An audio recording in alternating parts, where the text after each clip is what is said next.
ಯಾದಗಿರಿ ಜಿಲ್ಲೆಯಲ್ಲಿ ಮಳೆ ಅವಾಂತರ ಜೋರಾಗಿದೆ. Gurusanagi bridge come ಬ್ಯಾರೇಜ್ಗೆ gate ಕಂಟಕವಾಗಿದೆ. ನೀರಿನಲ್ಲಿ ಸಿಕ್ಕಿಹಾಕೊಂಡ ಹೈಡ್ರೋಲಿಕ್ ಗೇಟ್ ಸಿಕ್ಕಿ ಹಾಕಿಕೊಂಡಿದ್ದು ಅದನ್ನು ತೆಗೆಯುವುದಕ್ಕೆ ಸಾಧ್ಯವಾಗದೆ ಸಂಕಷ್ಟ ಎದುರಾಗಿದೆ. ಬ್ಯಾರೇಜ್ಗೆ ಅಳವಡಿಕೆ ಮಾಡಿರುವಂತಹ 24 ಗೇಟ್ಗಳಲ್ಲಿ 23 ಗೇಟ್ ಓಪನ್ ಮಾಡಿದ್ದು, ಒಂದು ಗೇಟ್ ಓಪನ್ ಮಾಡದೆ ಅಧಿಕಾರಿಗಳು ಹಾಗೆ ಬಿಟ್ಟಿದ್ದಾರೆ. ಇದರಿಂದ ಬ್ಯಾರೇಜ್ಗೆ ಧಕ್ಕೆ ಆಗುವ ಆತಂಕ ಎದುರಾಗಿದೆ. ಆದ್ದರಿಂದ ಕೂಡಲೇ ಇನ್ನಷ್ಟು ಗೇಟ್ಗಳನ್ನು ತೆಗೆಯುವಂತೆ ರೈತರು ಆಗ್ರಹಿಸ್ತಾ ಇದ್ದಾರೆ.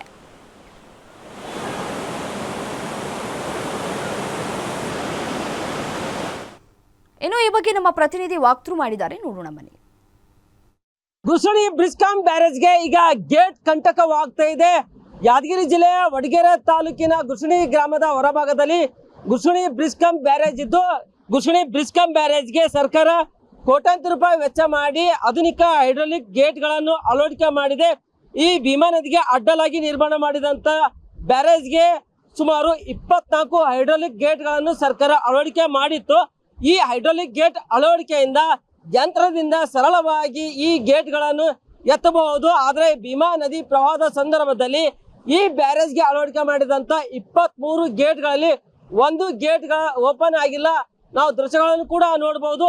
11ನೇ ಹೈಡ್ರಾಲಿಕ್ ಗೇಟ್ ಎತ್ತುವಂತ ಕೆಲಸ ಆಗಿಲ್ಲ. ಗೇಟ್ ಸಮಸ್ಯೆ ಪರಿಣಾಮವಾಗಿ ಈ ಗೇಟ್ಗಳನ್ನು ಎತ್ತುವಂತ ಕೆಲಸ ಆಗಿಲ್ಲ. ಈಗಲೇ ಭೀಮಾ ನದಿಗೆ ಹೆಚ್ಚಿನ ಪ್ರಮಾಣದ ನೀರು ಹರಿಬಿಡಲಾಗ್ತಾ ಇದೆ. ಅದೇ ರೀತಿಯಾಗಿ ಈ ಗುರುಸಣಿ ಬ್ರಿಡ್ಜ್ ಕಮ್ ಬ್ಯಾರೇಜ್ನಿಂದ ಭೀಮಾ ನದಿಗೆ ನೀರು ಬಿಡುಗಡೆ ಮಾಡುವ ಪ್ರಮಾಣ ತಗ್ಗಿದೆ. ಆದ್ರೆ ಇಷ್ಟಾದ್ರೂ ಕೂಡ ಈ 11ನೇ ಗೇಟ್ ಓಪನ್ ಮಾಡುವಂತ ಕೆಲಸ ಆಗಿಲ್ಲ. ಯಾಕಂತಂದ್ರೆ ಕೇಬಲ್ ಆಗಿರ್ಬೋದು, ರೂಪ ಕೂಡ ಇಲ್ಲಿ ನೀರಲ್ಲೇ ಸಿಲ್ಕಾಕೊಂಡಿದೆ. ಈಗ 11ನೇ ಗೇಟ್ ನ ಸುಮಾರು 11ನೇ ಗೇಟ್ ನ 2 ಮೀಟರ್ ಎತ್ತರದಲ್ಲಿ ನೀರು ಕೂಡ ಹರಿದು ಹೋಗ್ತಾ ಇದೆ. ಸುಮಾರು ಅಧಿಕಾರಿಗಳು ಕೂಡ ಸಾಕಷ್ಟು ಹರಸಾಹಸ ಪಟ್ಟಿದ್ದಾರೆ. ಆದ್ರೆ ಇಲ್ಲಿವರೆಗೂ ಈ ಗೇಟ್ಗಳನ್ನು ಎತ್ತುವ ಕಾರ್ಯ ಆಗಿಲ್ಲ. ಇದೇ ರೀತಿ ಏನಾದ್ರೂ ಗೇಟ್ ಎತ್ತದಿದ್ರೆ ಈ ಬ್ಯಾರೇಜ್ ಗೇಟ್ ಕೂಡ ಧಕ್ಕೆ ಆಗಲಿದೆ. ಅದೇ ರೀತಿಯಾಗಿ ಈ ಗೇಟ್ ಎತ್ತದ ಪರಿಣಾಮವಾಗಿ ರೈತರಿಗೆ ಕೂಡ ಸಮಸ್ಯೆ ಕೂಡ ಆಗಲಿದೆ. ಇಲ್ಲಿನ ರೈತರು ಕೂಡ ಗೇಟ್ಗಳನ್ನು ಎತ್ತಬೇಕೆಂದು ಸಾಕಷ್ಟು ಬಾರಿ ಒತ್ತಾಯ ಮಾಡಿದ್ದಾರೆ. ಆದ್ರೆ ಈ ಗೇಟ್ಗೂ ಭೀಮಾ ನದಿಗೆ ನೀರಿನ ಹರಿವು ಹೆಚ್ಚಿದ ಪರಿಣಾಮವಾಗಿ ಎತ್ತುವ ಕಾರ್ಯ ಮಾಡಿಲ್ಲ. ಈ ಗೇಟ್ ಇನ್ನೂ ಎತ್ತಿಲ್ಲ. ಏನ್ ಸಮಸ್ಯೆ ಆಗ್ತಾ ಇದೆ?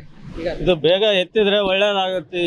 ಇಲ್ಲದಂತೆ ಹಿಂದಿರತಕ್ಕಂಥ ರೈತರಿಗೆಲ್ಲ ಬೆಳೆಗಳನ್ನು ಹಾನಿ ಆಗ್ತಾವ. ಅಧಿಕಾರಿಗಳು ಬೇಗ ಎಚ್ಚೆತ್ತುಕೊಂಡು ಗೇಟ್ ಅನ್ನು ದುರಸ್ತಿಗೊಳಿಸಬೇಕಾಗಿ ಕೇಳಿಕೊಳ್ಳುತ್ತೆ. ಅಂದ್ರೆ ಈ ಗೇಟ್ ಎತ್ತದ ಪರಿಣಾಮವಾಗಿ ಏನಾಗ್ತದೆ? ಮತ್ತೆ ಬ್ಯಾರೇಜ್ ನೀರಿನ ಪ್ರೆಷರ್ಗೆ ಬ್ರಿಡ್ಜ್ಗೆ ಅದು ಹೊಡೆತ ಬೀಳುತ್ತೆ. ಆದಷ್ಟು ಬೇಗನೆ ಎತ್ತಿಬಿಟ್ಟು ಕ್ಲಿಯರ್ ಮಾಡಿಕೊಡ್ಬೇಕಂತ ಕೇಳ್ಕೊಳುತ್ತೆ. ಇದು ಇಲ್ಲಿನ ರೈತರ ಮಾತಾಗಿದೆ. ಆದಷ್ಟು ಬೇಗ ಸಂಬಂಧಪಟ್ಟಂತ ಇಲಾಖೆ ಅಧಿಕಾರಿಗಳು ಈ ಗೇಟ್ ಅನ್ನು ಎತ್ತಬೇಕೆಂದು ಒತ್ತಾಯ ಮಾಡಿದ್ದಾರೆ. ನಾಗಪ್ಪ ಮಾಲಿ ಪಾಟೀಲ್, ಗ್ಯಾರಂಟಿ ನ್ಯೂಸ್, ಯಾದಗಿರಿ.